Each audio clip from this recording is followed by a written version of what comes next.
Chapter 5 Communications Problem. Lee, my little brother is yanking on my arm. Again. Would you stop? I yank my arm back forcefully. The sand on the shore sprays as my leg finds purchase. My shoulder is throbbing. My brother looks back at me blankly. Does not compute. Clearly, the shiny seashell is more important than my arm.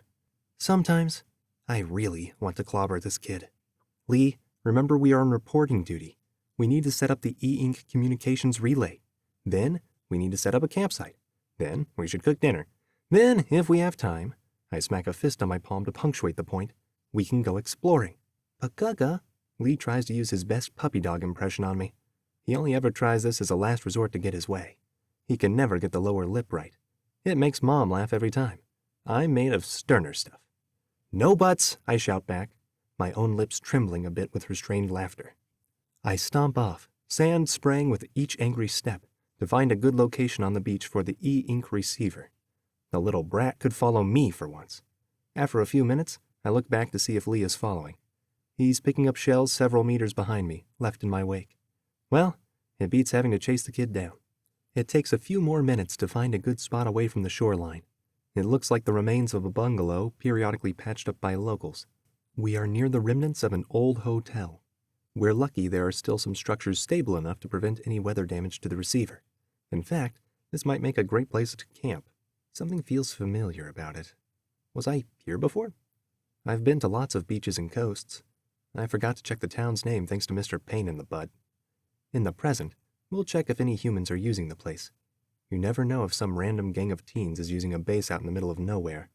No adults able to rein them in creates some interesting situations. One time, I found a bunch of kids playing with trading cards. They had found a hidden collection in a house and were making up rules. They seemed fine with me hanging out at first. The leader didn't like me or was trying to pull a fast one, though. She tried to pin me as a thief when I saw her palm a card. This didn't go over well since the trading cards were used as currency with local adults, especially the engineers. I got real-world practice in parkour that day. I led them all around the neighborhood before sneaking back in for their cards. If you're going to be pinned for something you didn't do, might as well make it true. I think Lee still has a pack in his desk. Fun times. Some colonies can provide for adults indoors. Holos avoid locations which stop sunlight since it prevents their batteries from recharging, especially if there are no electronic signals for them to search for. They track electrical signals very well, including hearts. The Triad thinks that's how the hackers originally reprogrammed them to attack electronics. I still wonder why they don't attack each other. They have their own tiny nuclear battery hovering within their solid light projections. Holos no longer have IDs to reference in their ancient database. A 40-year-old database means some humans skirt the age restriction. Facial hair went out of style quickly for anybody trying to move around outdoors. Some women try to get away with chest bindings. It's still a gamble. Electronic signals are also a gamble. One time, Reggie was chased by a flock of hollow sparrows when he was checking if a walkie-talkie still worked. It did. That's one reason why our e-ink receiver is designed only to receive messages. Faster signals, less chance of holos or molos going out of their way to track the brief electric charge. When the receiver collects the data, ink covers the surface. Then, whoever mans the receiver presses the ink onto a page. A fax machine could work, but it requires a lot more preparation. Plus, faxes are noisy, inefficient, and prone to breaking down. Holos aren't the only problem outside Sojourn. Preventing any unnecessary noise is usually a good idea. As I pull out the receiver and start hiding it in the bungalow, I hear a crinkling noise under my foot. I pull the strange foil off my shoe. Bright text and a list of ingredients are written on the other side. I sniff it.